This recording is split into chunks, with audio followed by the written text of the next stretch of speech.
High বন্ধুরা, কেমন আছেন সবাই? আমি ছোট্ট একটা ভিডিও নিয়ে চলে আসছি। আমার শাড়ি পরাটা আপনাদের কেমন লেগেছে একটু কমেন্ট করে জানাবেন। আর ভালো লাগলেও জানাবেন, খারাপ লাগলেও জানাবেন।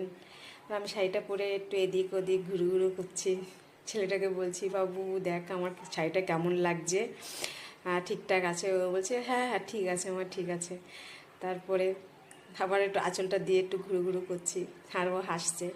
এরপরে আমার ছেলেটা চলে আসছে, আর ওর ধুতি পরাটা একদমই ভালো হয়নি। তা আমি বলছি, বাবু ভালো হয়নি ঠিক? আমি বলছি না না না না ঠিক আছে মা, ওটা চলবে। আর ও ঠিক আছে, ও সবাই বুঝতে পারবে এটা কী শাড়ি পরা। হ্যাঁ, আপনারা কমেন্ট করে জানাবেন এটা কী শাড়ি, আমার ছেলেটা কী শাড়ি পরেছে। আর দুইজনে মিলে একটু দাঁড়িয়ে একটা এদিক ওদিক করছি, আর আমি একটু বলছি যে আপনারা কেমন লাগছে জানাবেন, অবশ্যই জানাবেন আমাদের শাড়ি পরা কেমন